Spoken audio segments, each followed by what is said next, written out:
আসসালামু আলাইকুম, কেমন আছো সবাই? আজকে তোমাদের জন্য নতুন একটা রেসিপি নিয়ে চলে আসছি। পুরান ঢাকার তেহেরি। তেহেরি আমরা সবাই পছন্দ করি, কিন্তু ঘরে যদি একদম পারফেক্টভাবে তেহেরিটা তৈরি করা যায় তাহলে তো একদম জমে যাবে।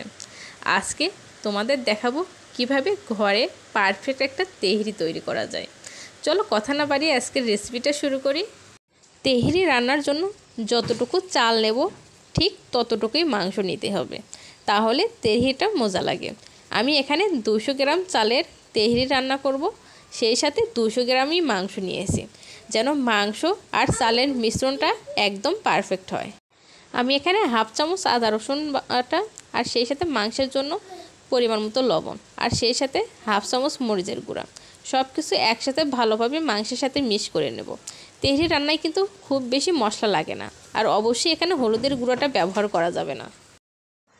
তেহেরি রান্নার জন্য সবথেকে ভালো হয় চর্বিযুক্ত মাংস নিলে, এতে করে তেহেরিটা মজা লাগে। আমি এখন রান্নায় চলে যাচ্ছি। তেহেরিটা সবথেকে মজা লাগে সরিষার তেলে রান্না করলে, তোমরা চাইলে সাদা তেলও ব্যবহার করতে পারো। আমি এখানে 1/4 কাপ সরিষার তেল দিয়েছি, সাথে দিয়ে দেবো হাফ কাপ পেঁয়াজ কুচি। পেঁয়াজটা খুব ভালোভাবে ব্রাউন করে ভেজে নেব। এখন কড়াইতে দিয়ে দিব 3টা তেজপাতা, 1 টুকরো দারচিনি আর 2 টুকরো সাদা এলাচ।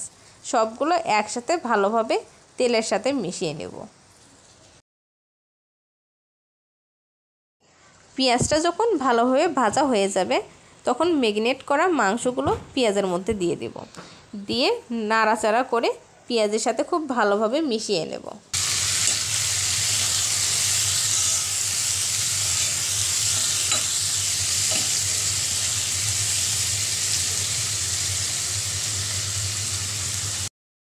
ঢাকনা দিয়ে 5 মিনিট কষিয়ে নেব। ফিরছি 5 মিনিট পর। দেখো আমার মাংস থেকে বেশ কিছুটা পানি ছেড়ে দিয়েছে। এখন হাফ চামচ আমি তেহেরি মশলা দেব। তেহেরি মশলা দিলে কিন্তু তেহেরির ঘ্রাণটা একদম জমজমাট হয়ে যায়। মাংসের সাথে মশলাটা খুব ভালোভাবে মিশিয়ে নেব।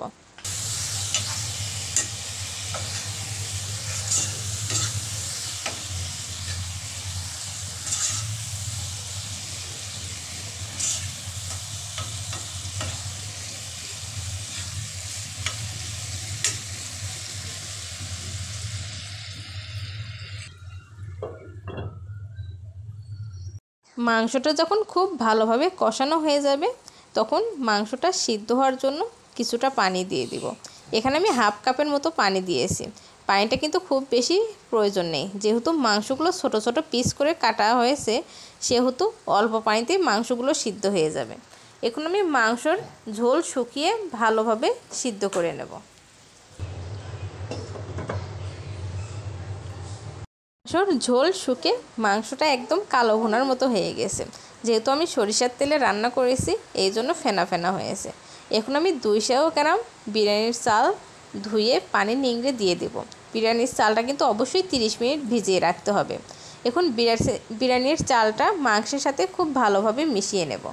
সাথে দিয়ে দিব পরিমাণ মতো লবণ আর 3টা কাঁচামরিচ।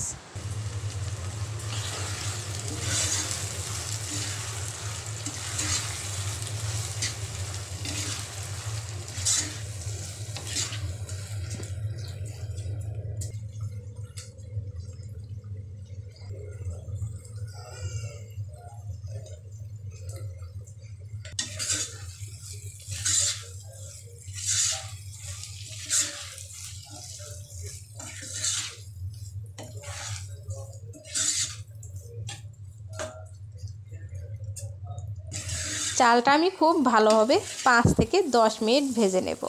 আমি আজকে তেহেরিটা রাইস কুকারে রান্না করব। আমার হাতে সময় কম ছিল বিধায় আমি যতটুকু চাল নিয়েছি তার দ্বিগুণ পানি দিব। পানিটা অবশ্যই ফুটিয়ে নিতে হবে, এতে করে তেহেরির চালটা ভালোভাবে সিদ্ধ হয়ে যাবে। এখানে আমি রাইস কুকারের মধ্যে আগে থেকেই পানিটা গরম করতে দিয়েছিলাম। এখন ভেজে রাখা চালগুলো রাইস কুকারের মধ্যে দিয়ে দিব। আমি কিন্তু এই কাজগুলো রাইস কুকারের লাইনটা বন্ধ করে করছি। এখন চালটা রাইস কুকারের গরম পানির সাথে ভালোভাবে মিশিয়ে নেব। ঢাকনা দিয়ে এখন রাইস কুকারের আলো অন্য পাশে আসা পর্যন্ত অপেক্ষা করব। এই তো আমার তৈরি হয়ে গেল কম সময়ে ঝামেলাবিহীন পারফেক্ট একটা তেহেরি। যেমন সুন্দর কালার হয়েছে, খেতেও সেরকম সুস্বাদু হয়েছিল। আমার এই আজকের রেসিপিটা তোমাদের কাছে কেমন লাগলো অবশ্যই কমেন্ট করে জানিও। সেই সাথে আমার চ্যানেলটা অবশ্যই সাবস্ক্রাইব করো। আজকের মতো বিদায় নিচ্ছি। আল্লাহ হাফেজ।